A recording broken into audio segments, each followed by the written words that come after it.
Good morning, all of you. I am Professor Dr. Yogini Kulkarni, MD, PhD in Ayurved, MA in Sanskrit and Sangeet, working as a PG Director and HOD of the Department of Research Methodology and Medical Statistics in PTES College of Ayurveda and Research Center, Nigdi, Pune. First of all, I am really thankful to my principal madam, Professor Mrs. Dr. Ragini Patil,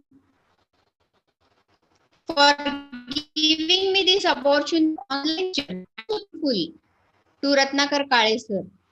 So should we start? Today's our topic is observational study designs. So this is the most important part regarding research planning. MD students must know all types of study designs.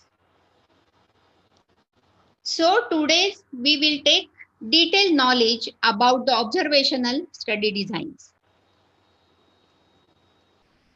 Okay. Then we will see today's contents of our lecture.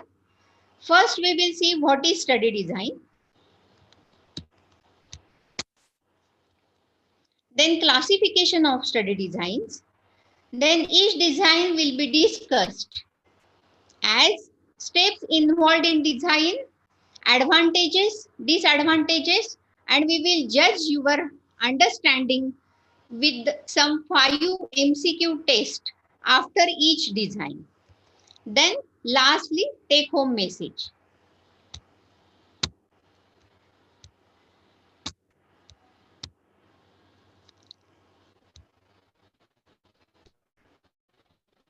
Now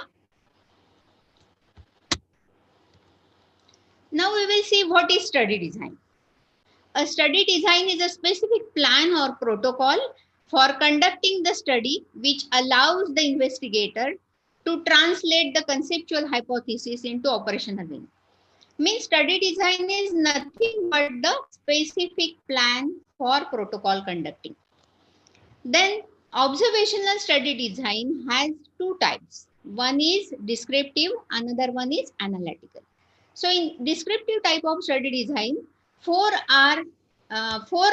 designs are there, and one is case control, one is case report, another one is case series, then cross sectional and longitudinal. These are four designs which goes under descriptive type of study design.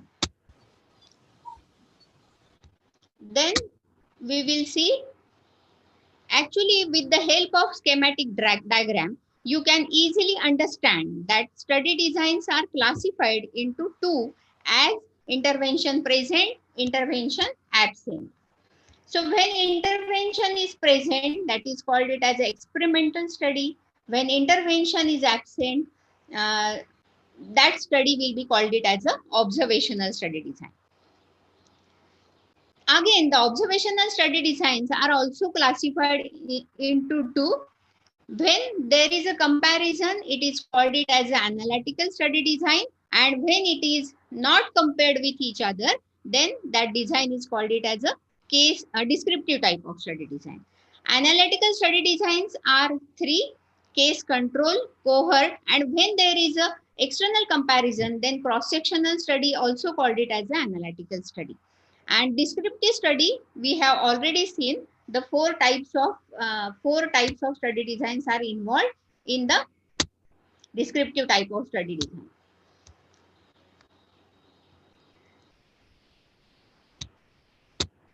Then we will see utility of designs. So first one is descriptive studies always for generation of hypothesis. The utility of descriptive study designs are always for generation of hypothesis. Then analytical study design to test the hypothesis. Then experimental studies are to accept and reject the hypothesis. So understood, the utility of study design is descriptive studies for generation of hypothesis, analytical study for test the hypothesis, and experimental studies for accept and reject the hypothesis. Then when to conduct this descriptive type of study design? To describe the population on the basis of Prakriti, Sara, Koshtha and Agni. Actually, most of the descriptive studies should be conducted as per Ayurvedic perspective as Prakriti, Sara, Sauhanana, Koshtha, Agni of each individuals of India. And to know the prevalence rate of diseases mentioned in Ayurveda, there are many new causes observed the diseases in the present era other than Samhita. So for that purpose also, you have to conduct this type of observational study design. Which disease incidence is more in which area? So the planning and evaluation can be easier to health department. So for that purpose also, you have to do all these descriptive type of study design. Then to find out the magnitude or prevalence of the disease. See, actually, when we are doing research, the statistician always asks you what is the prevalence rate of the disease.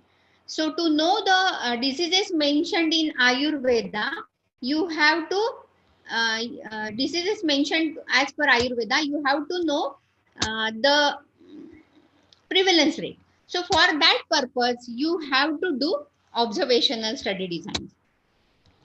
Then to find out some clues about risk factors in the present era, it is also necessary. Then describe the natural history of the disease. For that purpose also you have to conduct the descriptive type of study design. To describe the occurrence of interesting episodes, for that also you have to conduct descriptive type of study design. To describe some swasthya related variables, means suppose those who are following dinacharya, rutucharya or not, for that observation also you have to conduct the descriptive type of study designs. So planning and evaluation is necessary. Now we will see one by one. Case report. So case report is nothing but the unusual, unexpected feature of the disease. That reporting is called that as a case report. A single case reporting is called it as a case report. So this is also an observational type of the design. Then case series. Actually, the group of cases are reported in series. That is called it as a case series. The dictionary meaning of epidemiology defined as a case series, a collection of patients with common characteristics used to describe some clinical, pathophysiological or operational aspects of the disease or treatment or diagnostic procedure.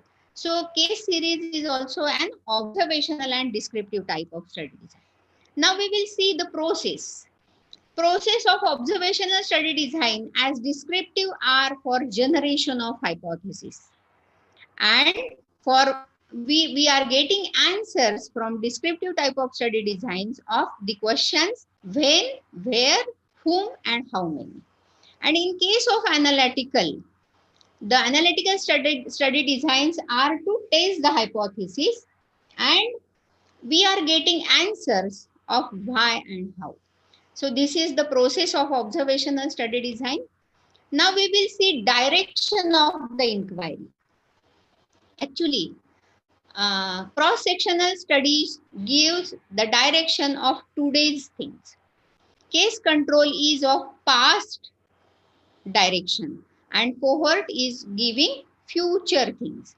Means cross-sectional study designs can be used for today's things. Case control is retrospective and cohort is of prospective study. Now we will see characteristics of the cross-sectional type of study design. It is a snapshot study. Then data collected at one time. means only once you have to take observation. It is most popular design in MD students because the observations will be taken only at once, isn't it? Then prevalence can be calculated. So what is prevalence? Prevalence is the old and new cases reported. So that is called prevalence. So prevalence can be.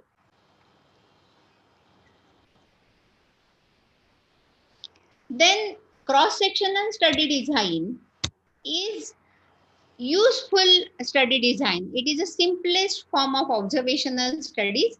There are many risk factors. There are many risk factors observed. There are many risk factors observed in the current era. Those factors can be identified. Formal comparison not in the beginning of the stage, but after completion of this study, internal comparison can be done. Suppose we are doing cross-sectional studies in pregnant women for pregnancy anemia. After the completion of the study, we can compare the data regarding PRIME, multipara, economic status. Likewise, the internal comparison can be done.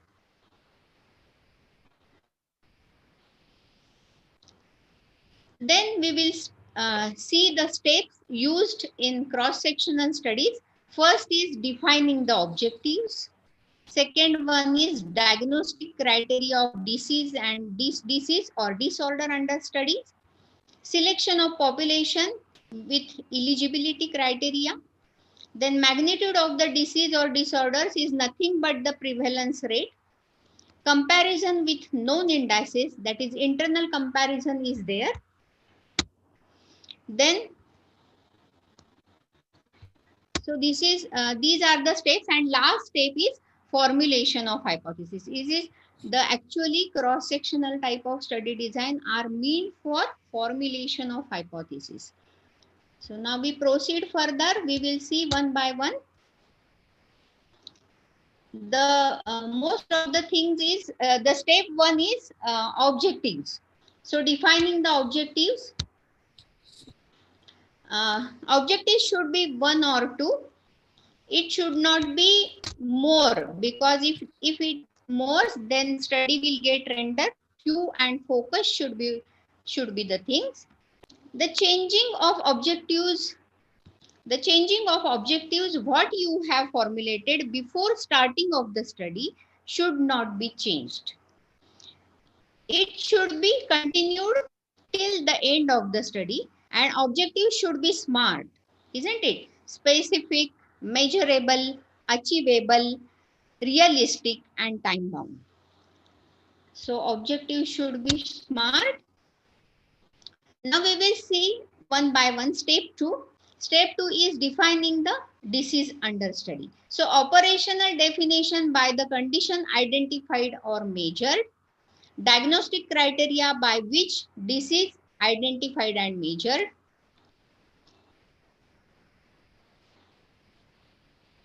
Then help in identifying people with and without disease precisely.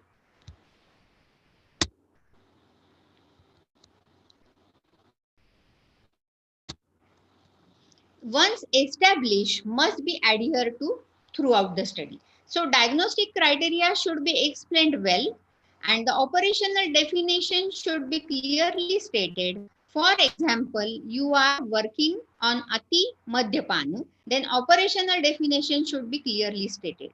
Suppose working on healthy individuals, then also how to identify the healthy individuals, that criteria should be clearly stated.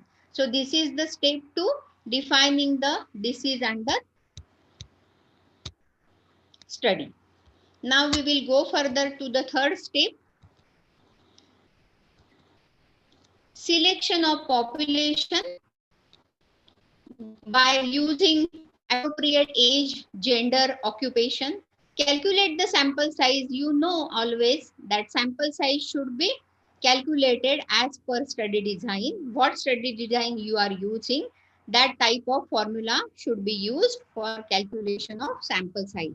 Then select the sample, prepare the questionnaire, and collect the data after taking informed consent.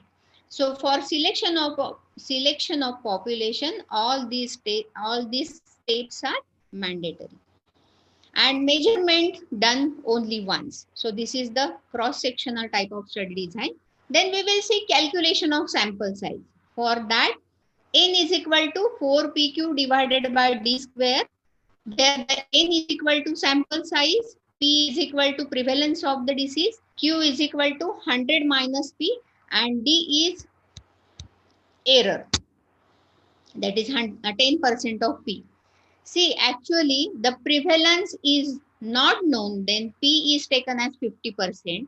But see, why the prevalence is much more important? Because we have to conduct many of the observational studies so that we can know about the prevalence rate of Amavad, prevalence rate of Kamala. Likewise, the disease mentioned in Ayurveda, we can get the information and we can calculate the sample size easily. Then measurement of the risk factors. So measurement of risk factor of the disease, measurement of the disease can be done with the help of magnitude of the disease. So magnitude of the disease is nothing but the calculation of prevalence, and risk factor identification with the disease. Now we will see the how we are going to calculate prevalence rate. Prevalence means P. It is nothing but the new and old cases. So P is equal to number of people suffering or condition at the specified time divided by total population at the risk at specified time into factor. So with this, with the help of this formula, we can calculate the prevalence rate. Then we will see comparing with known indices. See, you always ask me one question because the comparison is absent in descriptive study designs. Then why this step here? But if the internal comparison you are doing, then it can be called it as a descriptive type of study design, and external comparison is there, then you can call it as an analytical type of study design. So internal comparison means, suppose working on pregnancy anemia, then comparison with PRIME, multipara, economic status, that also you can call it as a internal comparison, and that design is also called it as a descriptive type of study design. So identifying the risk factors of the disease and possible to arrive the clues to the disease etiology with the help of this study. Now, to start with this design, actually when we begin with this design, we have a population, we have observed this population, we have gathered the data for exposure and disease, and we get the 4 groups after the observation studies: exposed and sufferers, exposed and not sufferers, not exposed and sufferers, and not exposed and not sufferers. Means what? Suppose we have one example, Mrud Bhakshan Janya Pandu. So Mrud Bhakshan is a exposure. So Mrud Bhakshan present and Pandu present, that is first group. Mrud Bhakshan absent, Pandu present, that is second group. Mrud Bhakshan not present, Pandu present, that is third group. And Pandu is also not there and Mrud Bhakshan is also not there, then that is the fourth group. So understood, we are starting with one population and we are classified that population after observation into 4 groups. So understood this, then last step is formulation of hypothesis. So formulation of hypothesis is nothing but the supposition arrived after observation. So formulation should specify characteristics of population, specific cause being considered, is expected outcome,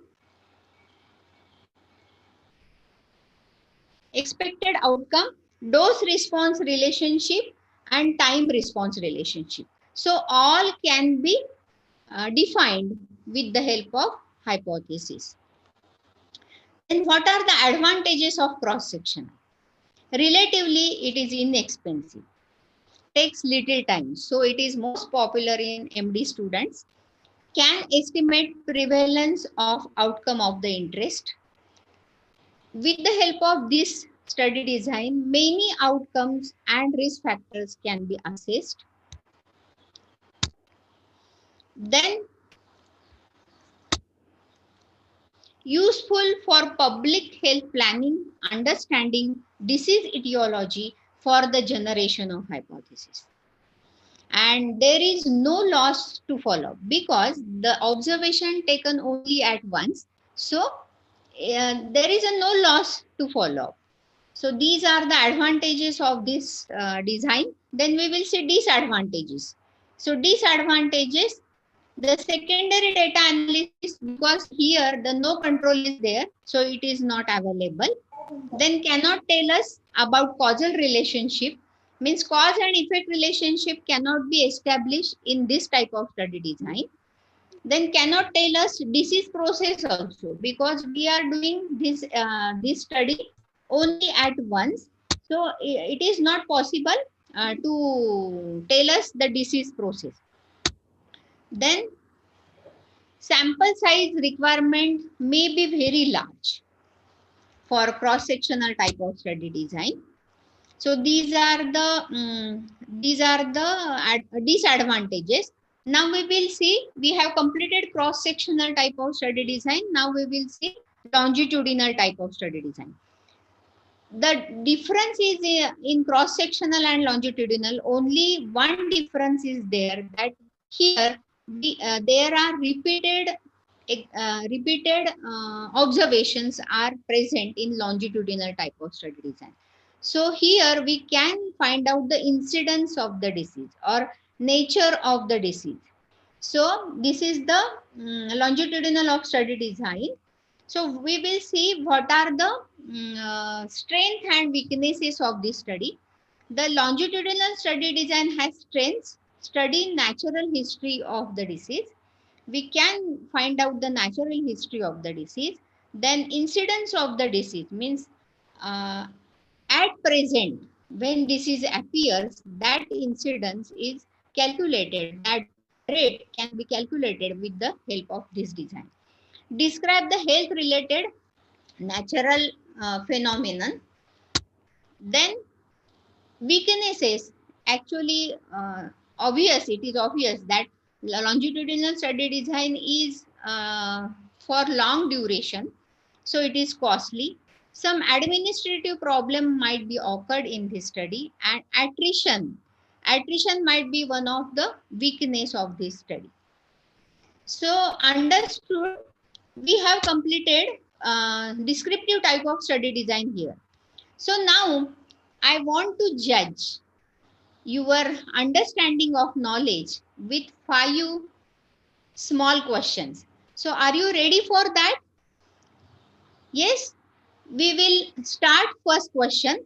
Descriptive type of study design are used to calculate prevalence rate. Is it true or false?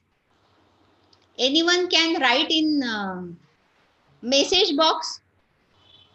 So descriptive studies of study design is used to calculate prevalence rate. Yes, it is true.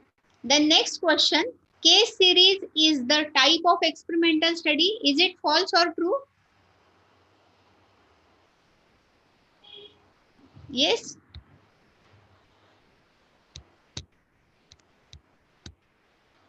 Yes, tell me.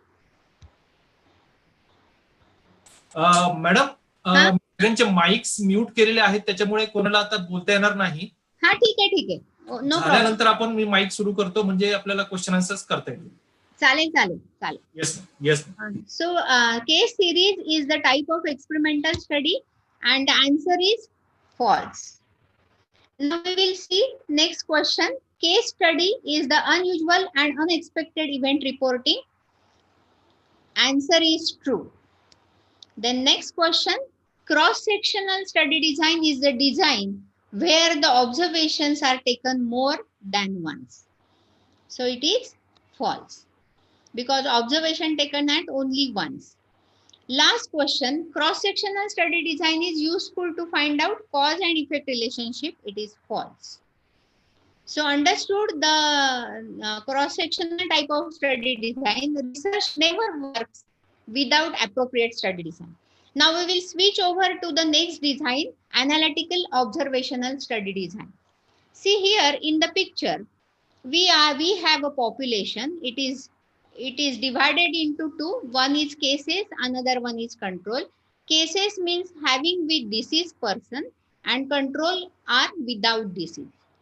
Now we are retrospectively observed both the groups, that means cases and control, whether they are exposed or not exposed. So in cases also we will get two groups, exposed and not exposed. And in control also we will get two groups, exposed or not exposed. Now we will see the purpose of the case control study design. To determine the association, means cause and effect relationship of particular disease and cause can be assessed in this type of study design. To start with the group of people with disease and work back whether they are exposed or infected or not.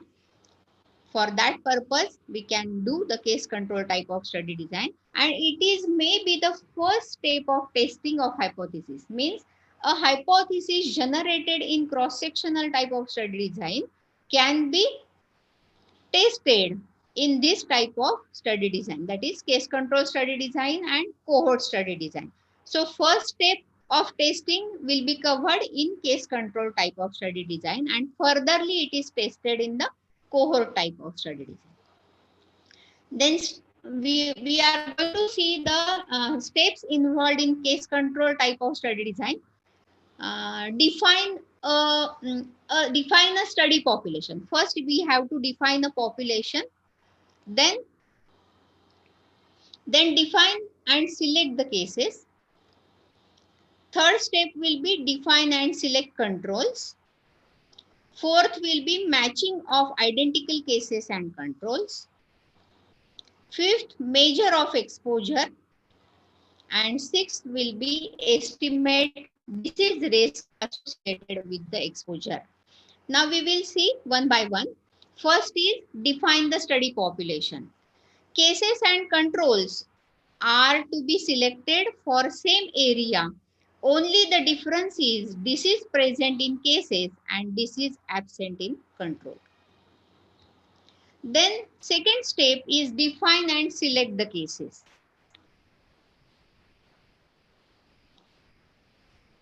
Identification of cases can be made from general population or particular medical setting.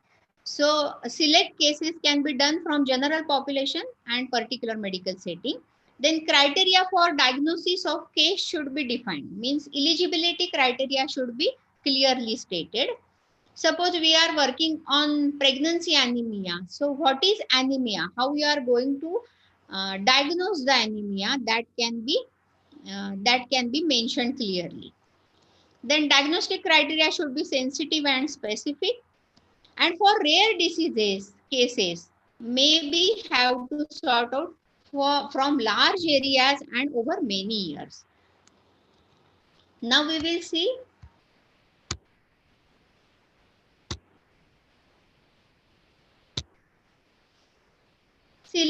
third step, define and select the control. So define and select the control. This is very much important step. If we get failed in this or get wrong in this, then we introduce the bias into the study. So control should represent the population that cases from be at the same risk. Means cases and controls should be from same location. And if the cases, if we are using a large sample size, then the ratio of cases and control will be 1:1. But if cases are limited, then you have to take 4 controls with 1 case. So ratio will be 4:1. Then matching identical cases and controls, it is the most tedious job in this study. that the matching should be appropriate. Otherwise, the conclusions made will not be correct. So age is the confounding bias. Age is the common confounder in this study. So you have to match same with same age, with same prakriti, with same location. Likewise, the comparison with cases and control should be proper. Then how we are going to measure the exposure? See here, this table shows the risk factors present and absent and cases and controls. So A will be risk factor present and having a disease. B will be risk factor present and disease absent. C will be disease present and risk factor absent. And C will be, and D will be risk factor absent and disease also absent. So with the help of this table, we can calculate the exposure rates. Exposure rates calculation can be done in cases and in control. So in cases, how we are going to calculate? A divided by A plus C, and in control, B divided by B plus D. Now, sixth step is last step, estimate disease risk associated with exposure, expressed as a odds ratio. You always know the odds ratio is calculated in case control type of study design. The ratio exposed to non-exposed in case group divided by the same ratio in control group. So estimation of risk, measure of the strength of the association between risk factor and outcome. So odds ratio will be AD divided by BC. Means exposed to non-exposed from cases divided by exposed to non-exposed of control group. So odds ratio. So if odds ratio is equal to 1, if the answer is odds ratio is equal to 1, then there is no effect or no association. If greater than 1, then increased risk with associated exposure. And if it is less than 1, then have protective effect. Now the bias is most important thing in case control type of study design. In any systematic error in determination, the association between exposure and disease, the first bias due to confounding. So we can prevent this bias with appropriate matching. Then recall bias. Recall bias means the patient couldn't remember the previous follow-up details. So that is recall bias. Then it cannot be get prevented. Selection bias, that is we can prevent this bias with the help of multiple sources of cases and controls selected. So that can be prevent the selection bias. Then interviewer's bias, without well questioning, the bias can be prevented. Then we will see advantages of case control studies. First is quicker, cheaper, and require less time and effort than cohort study. It is much more important that it is than cohort studies. So it is the first advantage. Then case control studies can study rare diseases. It can be done in rare diseases.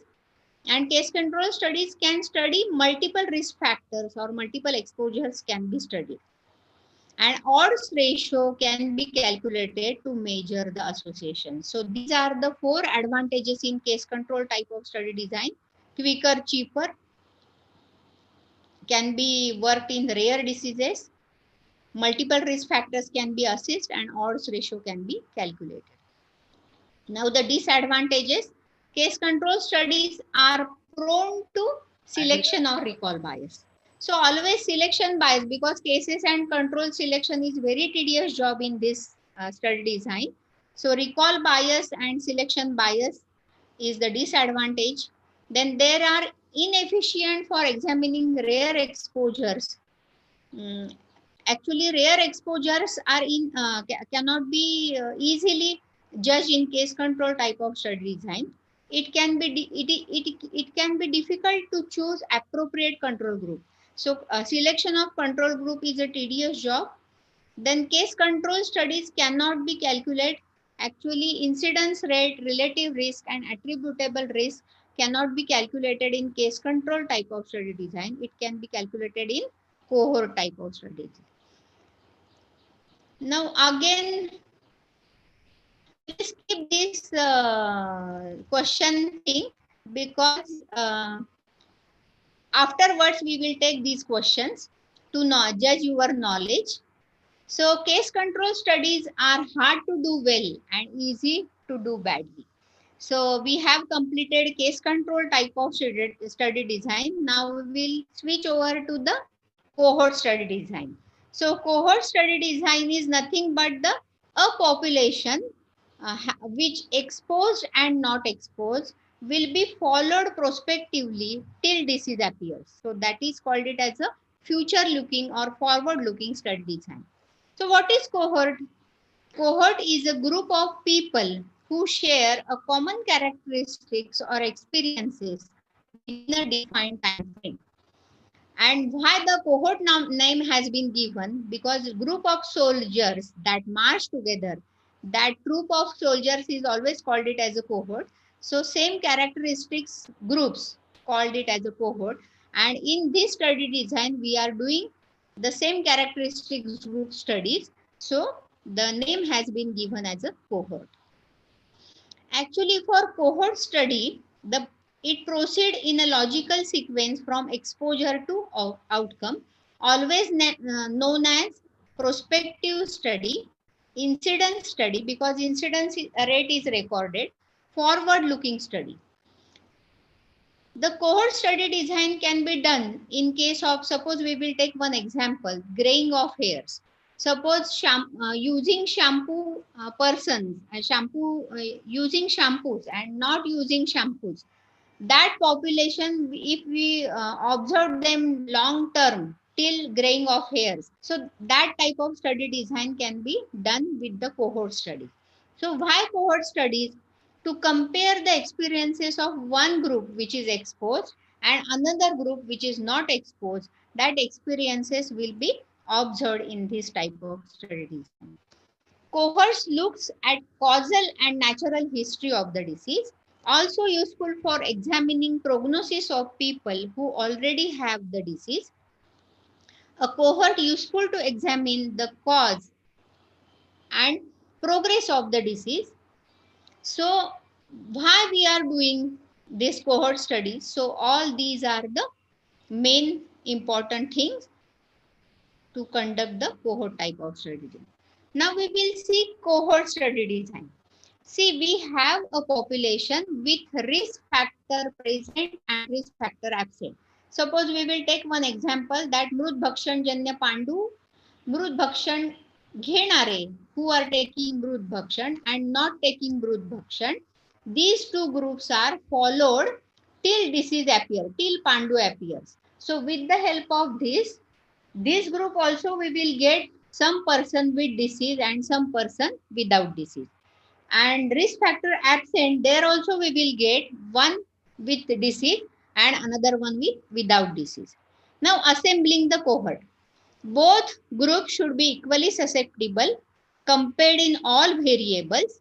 Diagnostic and eligibility criteria should be there and followed under identical conditions. So assembling cohort. Then next step is step conducting cohort studies. So first is select cohort population, then measure exposure to risk factors, follow up, then measure disease outcome, then estimate disease risk associated with exposure. Now we will see one by one. First is select cohort population. So all participants, both exposed and not exposed, at same risk. We have to select them with same risk of developing outcome. Then control should be similar to the exposed in all important aspects except exposure. Then second step is measure the exposure or risk factors. We can do cohort members personal interview, by mail questionnaire, by review of the record, by medical examination, with special test, the risk factors, exposure of risk factors can be measured with environmental surveys also. Then follow-up can be taken because dropout affects the study validity. To optimize the follow-up, you have to always keep in touch with the population, motivate them, and do regular contacting and tracing to them. Then follow-up should be maintained with periodical examination, review of records, death records, mail questionnaires, telephone calls, home visit annually. So we will achieve 95% of follow-up. Then measure disease outcome. Outcome must be defined in advance and should be clear and specific measurable. Outcome can be measured with recorded interview or examination. Then estimate the disease risk associated with exposure. It can be calculated as relative risk, then absolute risk, and attributable risk. So we will see one by one. First, we will see how we are going to calculate incidence rate. See here, the table shows that A is exposed from exposed group having disease present. B is exposed group but disease not present. Non-exposed group, the C is disease present but not exposed, and D is disease absent and also not exposed. So how we are going to calculate the incidence rate among exposed? Suppose the exposed means Mrut Bhakshan Janya Pandu. Mrut Bhakshan, those who are taking Mrut Bhakshan, in that we are going to calculate the anemia incidence rate as A divided by A plus B. And in non-exposed, those who are not taking Mrut Bhakshan but having Pandu, that the rate of incidence rate of Pandu can be measured with the help of C divided by C. बघितलं ते म्हणजे lockdown संपल्याचे बघितलं हुडकीलं नाही म्हणलं इथं passbook आमच्याकडे तुम्हीच नेला. प्लीज ऑडिओ स्टॉप करा तुमचा. Then relative risk, estimation of risk. Relative risk or RR can be calculated. It is a ratio of incidence of disease among exposed, as we have calculated, and divided by the incidence among non-exposed. So this ratio, if RR is equal to 1, there is association. RR is greater than 1, then positive association, and RR is less than 1, then negative association. Then how we are going to calculate attributable risk? Incidence of disease among exposed minus incidence of disease among non-exposed. Means Mrut Bhakshan, those who are doing Mrut Bhakshan, what is the incidence minus not taking Mrut Bhakshan, the incidence, divided by incidence of disease among exposed. So attributable risk can be useful to prevent the disease. Then we will see advantages of cohort study design. Cohort studies can be study rare exposure. Multiple effects with one exposure can be measured. They minimize the bias of exposure measurement because of confounding. The minimized selection of a large cohort, unlike the case control study. So cohort is much more better. We can calculate many rates with the help of cohort study design. They allow the direct measurement of incidence of the disease. And they can measure the risk also, means RR can be measured in this. Advantages, it is insufficient in studying rare diseases and expensive because time consuming, and validity of the results can be seriously affected by losses of follow-ups. So these are the disadvantages. So I have completed the things. If you want to ask some